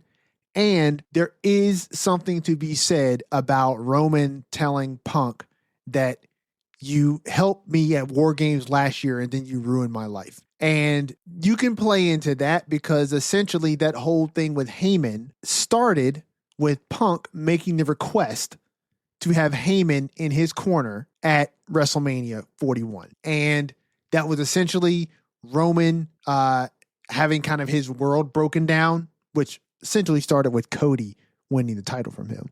But, you know, for storytelling purposes, this is where it started to break down. And Punk has come to help him and then ruin his life. And now Roman is coming into this mix to assist this team because he hates the Vision. And this would make so much better of a story if Rollins was not hurt. Like, he is the missing piece here. Like, this is good. All this is good, right? But so much of this hinges off of who Seth Rollins has been this entire time, right? Like, from Seth being the architect, no pun intended, behind Heyman's turn, right? He's been the person who took the title from Punk at SummerSlam, which essentially Rollins should still be the champion right now. You would definitely think that the ruin your life line would have served way better if he was saying that to Rollins, because Rollins was the one who architected the whole demise between him and Heyman, right? And then saying that the title would look, you know, great on my waist. And then you go after Seth because Seth ruined your life and you've had all this history. Dude, that would be one of the best WrestleMania matches ever. Seth and Roman for the World Heavyweight Championship. But I think it's probably going to be Punk, because that just seems to make the most sense, and we don't need to go back to Roman and Cody right now. But Yeah, definitely think that the bad guys win here. The good guys lose. There's more to be gained by the bad guys losing. I did want to touch on something that happened on what was it? I think it was SmackDown. Well, we've got we need to recap the last time is now tournament I happenings as well. Yes. So I think what I was going to say is actually right in line with the last time is now tournament. So yeah, let's do that. So SmackDown, we had Carmelo Hayes defeating Bronson Reed to Yes, after advance. you called for them to do something with Carmelo. Yeah, And they here we go. they advanced Carmelo. He defeated Bronson Reed. Uh, this was off of the back of quite a bit of shenanigans and tomfoolery that was happening around the ring and on announce tables and into ring post and Cody Cutters on the floor. And Carmelo gets back in the ring via Cody throwing him in the ring.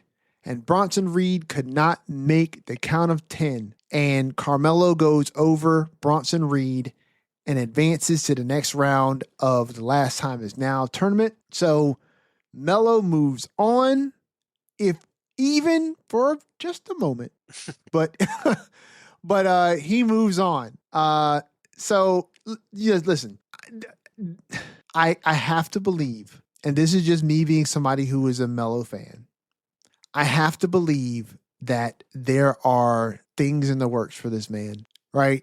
You don't For have sure. to For hot sure. shot people so quickly. And we were just talking about that with regards to Stephanie Vaquer and how, she's been hot shotted pretty quickly. But you don't have to do things so fast. And I think that for longevity's sake, it serves you better to not move as quickly. And the fans were getting behind Melo. Like, I think the fans like Melo, and they definitely got some "this is awesome" chants during that Bronson Reed match, right? And I believe they had some with the Gunther match as well. But Melo is making a name for himself, and I think it's going to work out well for him in the future. It's just not right now that he's in the spotlight, but the match was really great. Every time I see Bronson Reed in the ring, I think to myself, this dude is freaking awesome. Like he is such a great big man. He is such a great big man. Like he just does everything so well. And they definitely grabbed him and put him in a faction because they knew that Bronson Reed was a star. And you just need to give him the right atmosphere for him to shine. You know what I Yeah, mean? and Because this is a guy that got released and yeah, came back. And I'm gonna be honest, I was not a fan no, me before either. he came back. And then I remember it was early into after he got re-signed. I think it was a Raw. I was at a Raw and he had kind of a match where he just squashed and threw Tozawa all around. Yeah. And maybe if it was just not just the match, but being there live for it, I was like, okay. And that just made me completely 180. So he proved me wrong and he keeps proving me wrong. But yeah, that guy, I mean, we could obviously they put him in a prime position in the vision for a reason. Oh, for sure. But yeah, he's got it all. But the showcase they gave Carmelo Hayes for two matches was I think you hit it on the head, is indicative of something being in the works for him. Yes. Even if he gets a win on Friday, which he did not have to win that match. They did not have to set this tournament up for him to win a match. But No. they did, and I think, does that always mean something? No. But I think for him here it does. Oh, To I get a agree. win over a guy they're presenting as one of the top talents in the company, a guy that they let beat Roman Reigns. He just beat that guy. So that means Oh something. yeah. So that means When did he something. beat Roman? Bronson, he beat him. That was I'm Clash in sorry. Paris. Yeah, no, I'm sorry. I thought you were talking about Oh, Carmelo. No, no, I'm not with you. I'm Carmelo. with you. I'm with you. But yeah. So like it's not like he beat just some random guy. Oh, for So sure. I think that matters. Even with, like you said, did he beat him? No. Did Cody beat him for him? A little bit. But they let him, show his stuff for a good long while on SmackDown, and he got to look really good in spurts against a guy they are booking to be really, really dominant in Gunther. Oh, for I sure. mean, he looked every bit as good as Pat McAfee. I'll tell you that. And you know, He looked better than but jo- Pat. but joking aside, yeah, they gave that match on Raw. I thought was even better. Oh, I Like, agree. and Gunther, we know how good Gunther is, but they're Carmelo stood up there and made himself. He connected with the audience. And I think maybe that's what he was missing a little bit. And maybe he was miscast, or maybe, he just wasn't doing it. I don't know. But I think these two matches, he connected with the audience in a way that he hasn't before. And I think that's a great sign Oh, for I him. agree. I agree 1000%. And listen, Because you're right. There were lots of the crowd was into all those matches and they were into Carmelo Hayes. yes, specifically they were into Carmelo Hayes. And yeah, I think they've done a good job with I think they did a good job. In retrospect, they did a good job with the Carmelo and Miz angle. I think that was a good way to keep Carmelo on people's radar, right? Then you did this last time is now tournament.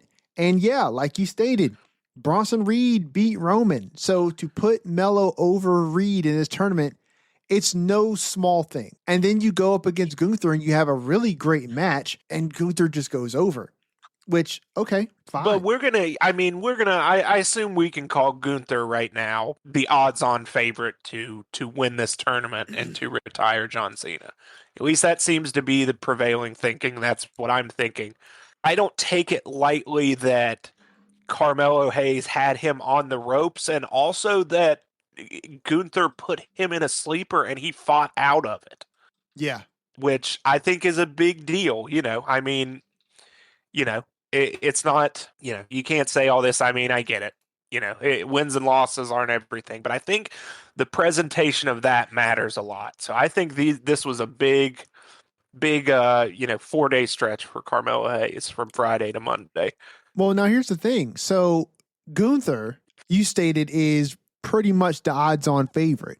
But let's look at the tournament bracket, which they absolutely have up now on WWE.com. They got the memo. But so Jey Uso is still in the second round. Jey Uso is wrestling Rusev. I'm assuming this probably happens this Friday on SmackDown. Yes, because So yeah. so he's going to wrestle Rusev, right? And the winner will advance. And then because Sheamus got hurt with knee injury, Yeah, Sheamus is out. he's out. So LA Knight has another mystery Mystery opponent. Yeah. Which, listen, I don't believe that we're going to get another name that does not work here.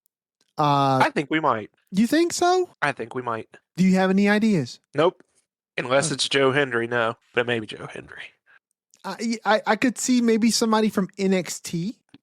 But whatever the case may be, if they're from outside the company or if they're from NXT, then I have to believe LA Knight is going over.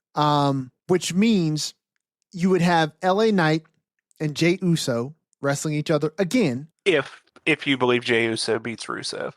Well, that's true. That's true. And Which I think we are agreed upon. I'm good with penciling that through as well. I could see that. I mean, look, Rusev is on the ascent, you know what I mean? And they're building, you know what I'm saying, to this his eventual rise to some sort of prominence, hopefully. But slow burning it is probably the way to go. And Jay's the bigger name here. So I could see Jay going over Rusev.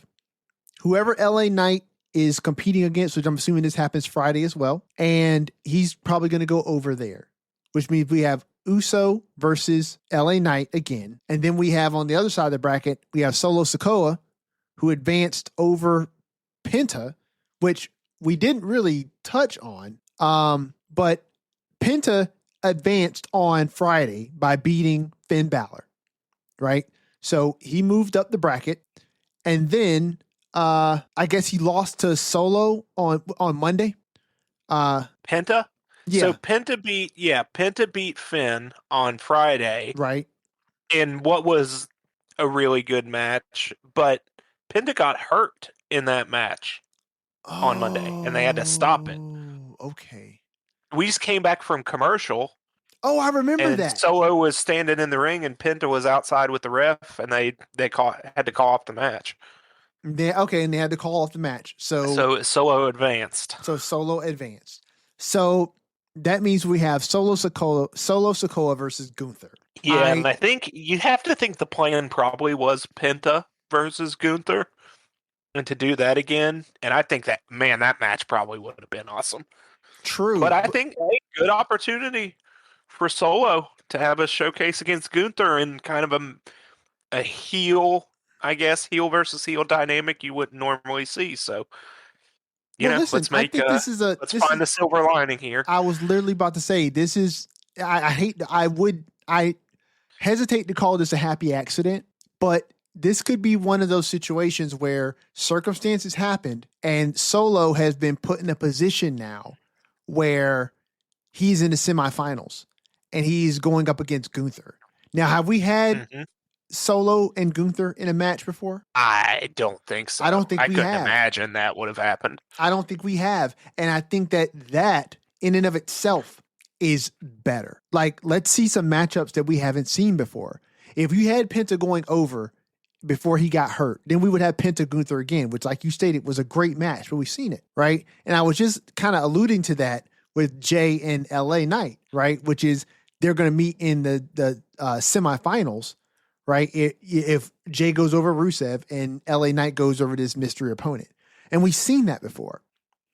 But a Sikoa versus Gunther? Oh, no. Oh, no. What? I just ruined SmackDown for myself. I didn't know it was taped, and I was Googling things, and I saw SmackDown things. was taped? Yeah. Why? I don't know, but this just ruined. I didn't know. I didn't know what I was going to see when I Googled these things. What? Why? Okay, time out. Let's just. Why is SmackDown? Yeah, I don't know taped? why. I don't know, but it was maybe I guess Thanksgiving. They're giving them a day off. I would assume. I mean, An extra okay, day. that makes sense, but it's pre-taped, so that means so you just saw the results of something. Well, yes, because I wanted to see what Sheamus's injury was, so I saw his replacement. Oh, It came up I Googled Sheamus injury, and then within the text, it was Sheamus, who was injured, was replaced by, and I was like, okay, yeah. well, you know what? It's not as spoilery as I thought. I thought you were about to tell me who won the match. Okay. I mean, I know now, unfortunately. But who wins? Because the headline went on to say, yeah. Oh, no. Okay. Damn it. I kind of wanted to know. So everyone, if you listen to this before the SmackDown, it's out there. So be careful. I didn't know SmackDown was taped. Okay, hold on. Let me look at something real quick. So we are. Go spoil yourself if you want to. I'm not going to spoil myself right now. We're about to talk about it. We're about to talk about it. So we're at 1 hour. Yeah, I would guess. I mean, I guess probably. For 1 hour 43 minutes. Listen, I don't know what this is going to look like after editing, folks. But if you don't want to hear any part of this conversation, just skip ahead 2 minutes. I promise we're not going to linger here. I just kind of want to ask a couple questions. Okay. So skip ahead 2 minutes. All right, go starting now. Who's replacing Sheamus? Do you want to guess? No, we got 2 minutes. Miz. Okay.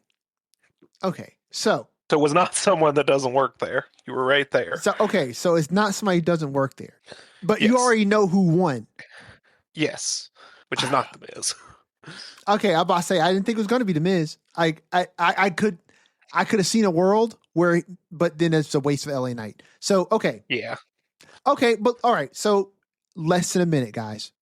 So what I'm going to talk about here is within that 2 minute window that you skip over if you don't want to hear. So LA Knight is going over the Miz. That's happened. Yes. Right? So yes, I unfortunately know that. All right, so that means that the results for Jay and Rusev is probably also already out there. They're out there. Yeah. Right. So I'm Look, guessing here. I think we know who's going to win that. Yeah, I think we know, but and this is what I was predicting. We're already predicting this, right? So we're gonna get LA Knight and Uso again. Which I like. I think it's a better matchup to have Solo Sikoa and Gunther because it is a match we have not had, right? But I don't see Solo Sikoa beating Gunther, which No. means it's Gunther. This in is the a Gunther finals. versus Jay final. Oh, we don't. I don't want to do this. Well, we are. And Gunther's getting that win back. And maybe that'll push Jay over the edge. It could all work out for the best. That's a good point. You have a good point there. That's what we're going to hope for. That could push Jay over the edge. But this could also be a golden opportunity for LA Knight because he hasn't gone one-on-one against Gunther. You know what I'm saying? Like, we haven't seen that matchup yet. And if there's anybody on this main roster, in my opinion, who deserves to get more spots at the top of a card, it should be LA Knight. Like, he is scratching the bottom of the ceiling so many times. He is definitely one of those people who I think in the next year, or two, they're going to put a world title on him. And so he needs some, and I'm not saying it's him, but he needs to get back a little bit of the juice he had at his height. And he can if they let him do the right things with the right people.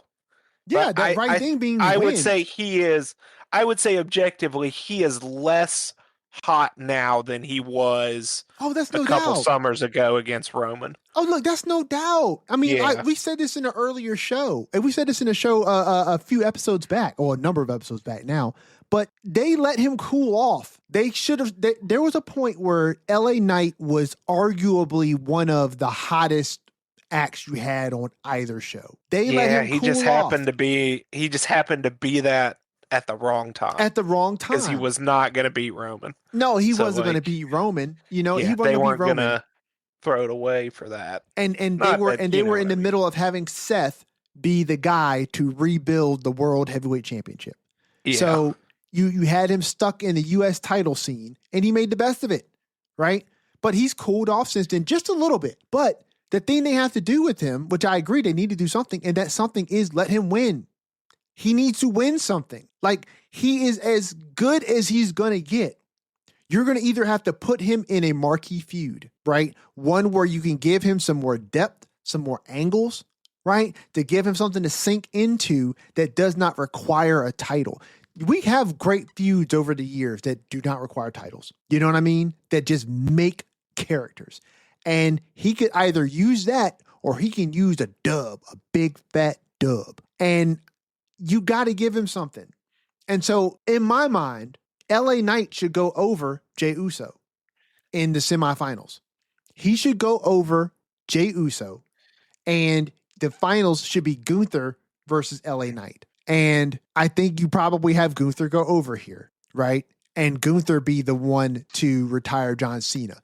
But Skeens, I could see a world where Gunther goes into this final as the odds-on favorite against LA Knight and loses to LA Knight in the finals. And then John Cena's last match is against LA Knight.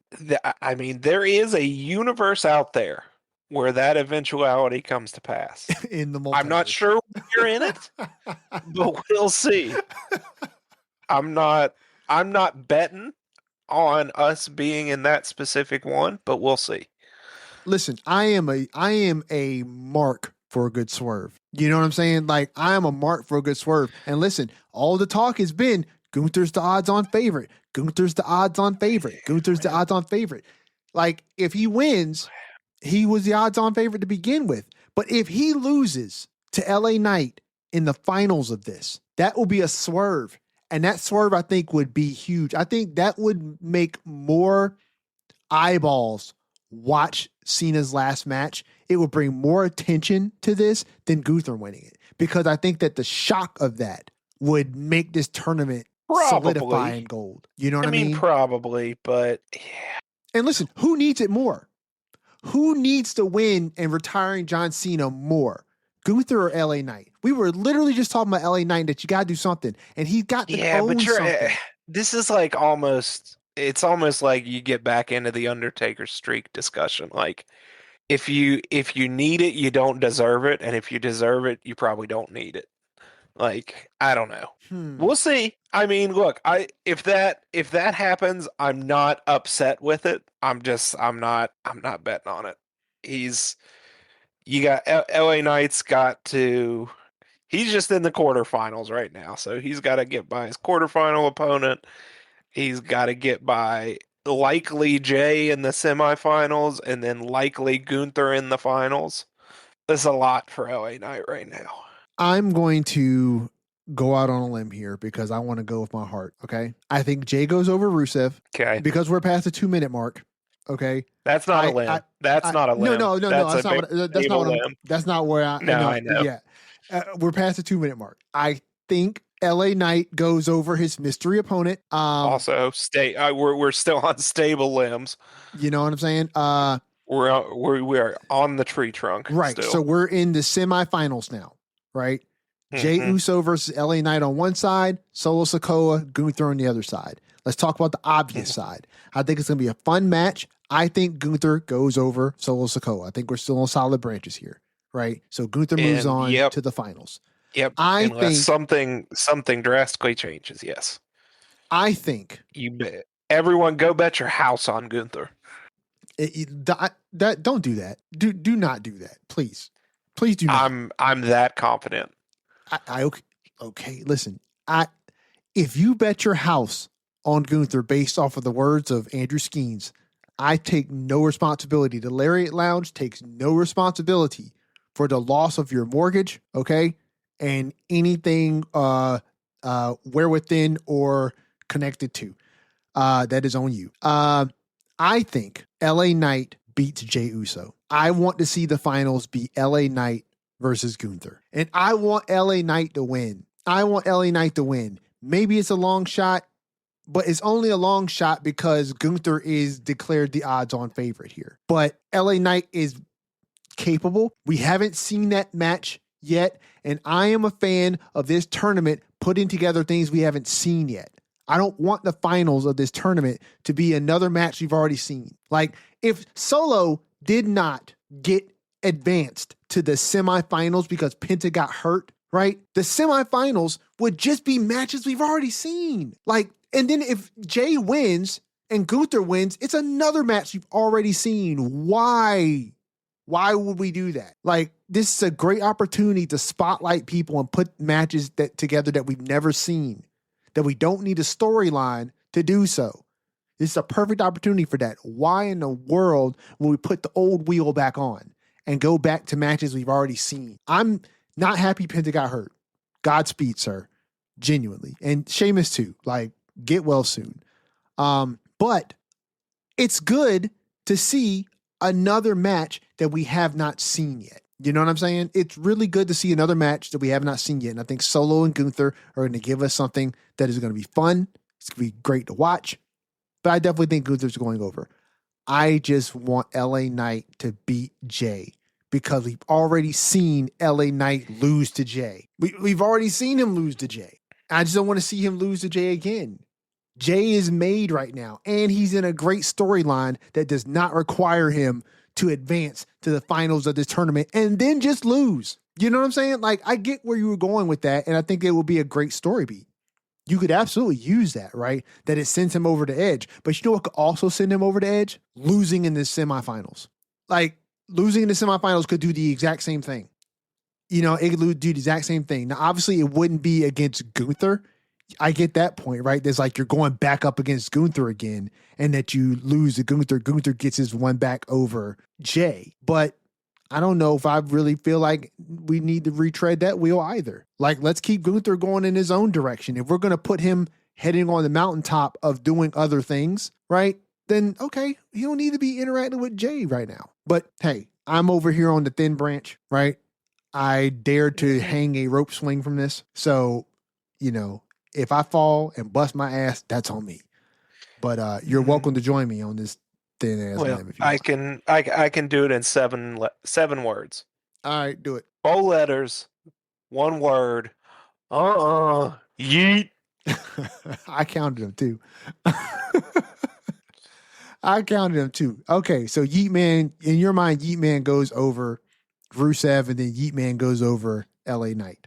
And then our Yeet. finals is Jay versus Gunther. No yeet. But so you don't think Jay is going to go to the finals? No, he's yeeting through the quarterfinals. He's yeeting through the semifinals, and then no yeet in the finals. Okay. Well, listen, I agree with you there. If Jay gets to the finals, he's losing to Gunther. You know, I think he's losing to Gunther. I think if LA Knight gets to the finals, I don't think it's that cut and dry. I don't think it's that cut and dry because LA Knight has a whole lot to gain from this. And Gunther, I mean, what? I don't know. You've already been to the mountaintops, sir. You've already had the World Heavyweight Championship. You've already been the currently the longest reigning Intercontinental Champion that we've had in recent history. Like, you don't need it nearly as much as an LA Knight does. And I thought about that statement that you made. It's still bouncing around in my head. And I'm trying to understand if I agree with the sense that it makes. Right? What is it that you said? If you need it, you don't really deserve it. And If you need it, you don't deserve it. If you deserve it, you probably don't need it. Okay, if you need it, you don't deserve it. That lends to the idea that if you need a big break, you don't deserve to be in the position to get a big break. And if you This is like one of the biggest breaks there is. Like, I mean, I'm saying though, like but the statement would apply to any break. It didn't say if you need the biggest break. It said if you need it, then you don't deserve it. And if you deserve it, then you probably don't need it. mm-hmm. That's the paradox with big things like this. If you deserve it, at least for me, you probably don't need it. That is the part that part I don't quite know if I understand. Maybe I'm small brain on this one, but if you deserve it, I mean, when it's said about the streak, like people like to say, "Oh, Brock was already made; he didn't need to break the streak." No, but I don't want to go off into the streak here because no, I got you. That's a whole nother bastion of hot takes I have. But who like, would have deserved that win over? Are we Taker talking about Cena or Taker? Yeah. Oh, I mean, very few people. Right. I don't think anybody deserves it. Deserve implies some sort of like, you know what I'm saying? Deserve implies something specific. Yeah, now we're playing semantics. Well, I mean, is it semantics though? I tell you who ain't gonna win. LA Knight ain't gonna beat John Cena in his last match. Listen. John Cena is not winning. He does his need last it. match. I'll give you that. John Cena is not winning his own last match. Okay. What if he beats LA Knight in his last match? Whoever he faces in his last match, he's losing to. John Cena is not retiring with a dub. So whoever is Gunther choking him out, or is he pinning him? If he I wrestles think he's choking Gunther, him out. If he wrestles Gunther, because he will be the first one since John Cena's face turn in late 2003 to submit John Cena. That would be, I think the last person, I think he tapped out to Kurt Angle in like 2003 as a heel. I think that's the moment, is that he puts the sleeper on Cena and makes him go to sleep. But we got 2 more weeks before we got to worry about that. Yeah. Listen, if Gunther is the guy that faced Cena, that little piece of history that you gave right there is the precipice for a tap out victory for Gunther. That would just make so much more sense with John Cena's history there. If LA Knight goes up against Cena, LA Knight doesn't really have submissions in his repertoire. And so, I don't think that would be a situation the thing that we do. But, and Jay's only got the sleeper that he got from Gunther. So there's that. Listen, like you said, we got 2 weeks till we get to the, now is that the 2 weeks to the finals? And then we got a little ways until Saturday night's 2 weeks from Saturday will be John Cena's last match. 2 weeks. Okay. Mm-hmm. Wow. 2 weeks from Saturday. Okay. So we'll probably get the finals of The Last Time Is Now on a Raw. Because at least that will give you one program to build the final match. You know what I'm saying? Because it looks like we've been getting almost 2 matches every week, or 2 matches every show to get to where we are now for the the Last Time Is Now tournament. And so Friday, we're going to get Jay and Rusev, and we're going to get LA Knight and his mystery opponent. 2 matches. So then that'll be the end of this week. And then next week, we'll get the semifinals match probably on one show. And then we'll get the other semifinals match on the other show. So one on Raw, one on SmackDown. And then we'll probably have the finals match on a Raw. And then they'll leave that SmackDown for the build to Saturday night's main event, which is John Cena's last match against whoever wins this tournament. This is I will say this, dude. They've done a good job with this. The Last Time Is Now tournament. And this was I think it's been a little better than if we just did a normal program. Agreed.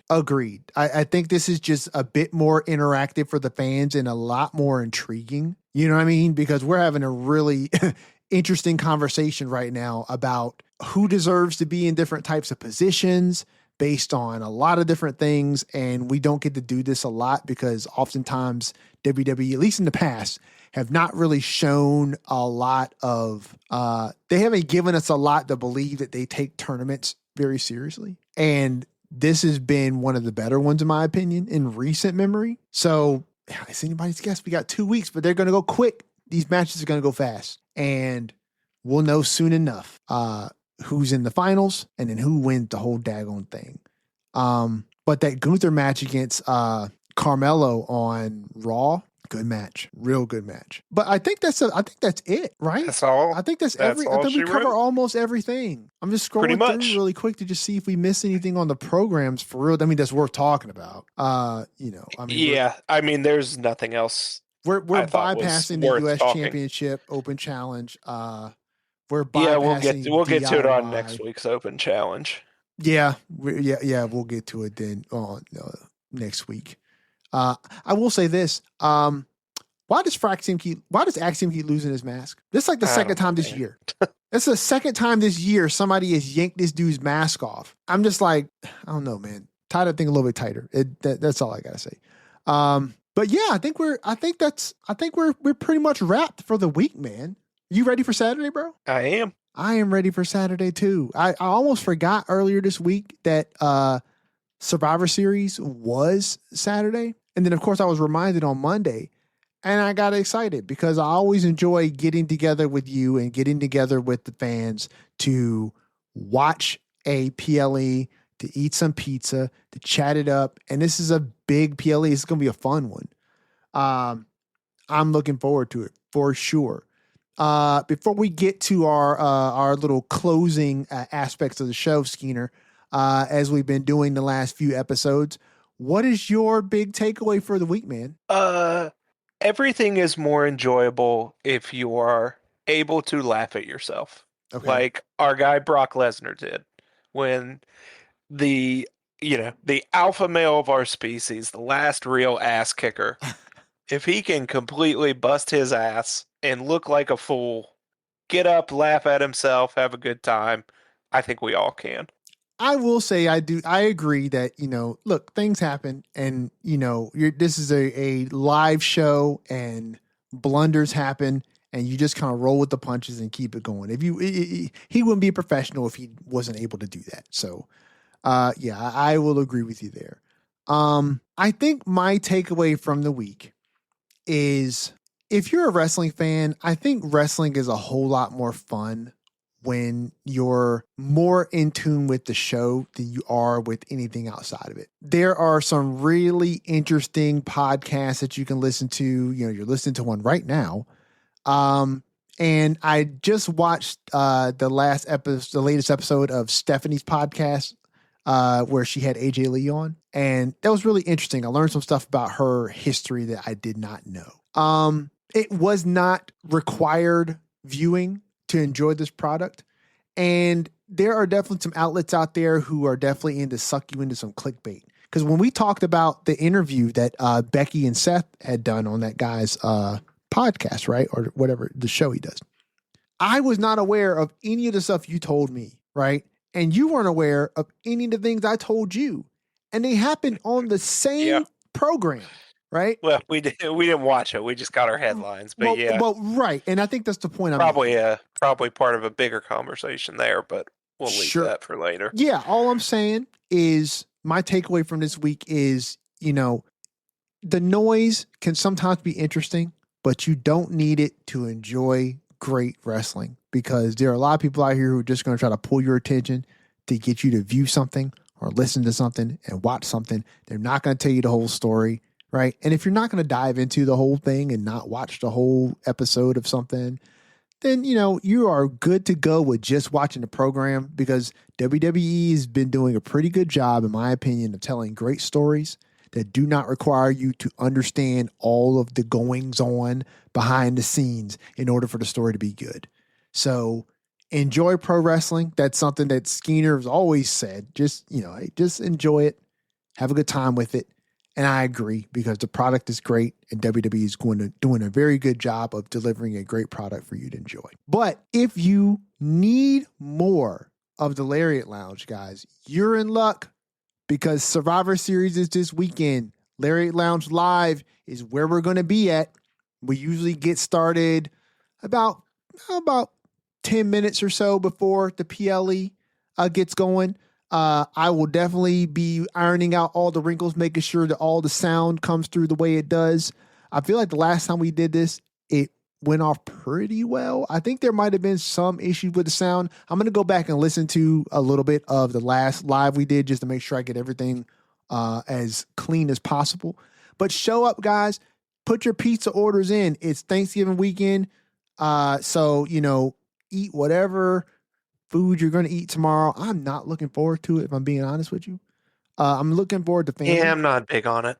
But okay. I'm not big on Thanksgiving food, but Me either. I'm looking forward to seeing family, hanging out. You know what I'm saying? Seeing some folks that have flown into town, but like a bunch of turkey and stuffing and mac and cheese. It's like, I'm glad we do this one time a year because I'm glad we only do this one time a year, man.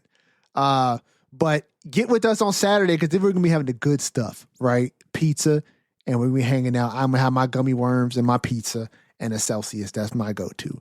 But Skeens, please let our friends know where they can let us know about this episode, about their thoughts on Survivor Series moving forward, what their thoughts are on the Last Time Is Now tournament. And by the way, Skeens, we should do a poll, man. We should do a poll. Who would be the better final opponent for John Cena? Gunther, Jey Uso, or LA Knight? or mystery opponent. I'd be Or interested. Rusev. Yeah. I mean, I guess we could add the We'll wait names till in there. next week. We'll wait till next week when those possibilities are possibly eliminated. Yeah, okay, that's fine. We'll wait till next week. Y'all be thinking about it. But Skeens, let them know where they can converse with us, where they can get in touch with us, where they can listen to us, and let us know what they thought about Survivor Series at the very least next week. You already know the Lariat Lounge is coming at you once a week, every week on all your favorite podcast platforms, Apple Podcasts, YouTube, Spotify, wherever you get your shows. We're over on Instagram at the Lariat Lounge Podcast. And as always, feel free to send us an email at thelariatlounge@gmail.com. And listen, guys, leave us a like rating if you're enjoying what we're doing because we show up here every week because we love to do this and we love interacting with you. So this weekend is another big weekend, guys. It's one of the big four. Traditionally, it's going to be fun. Show up, hang out with us. It's going to be a good time. From your host, Everson Godfrey, and your co-host, Andrew Skeens, this has been another edition of the Lariat Lounge. We love you guys. Please watch yourself.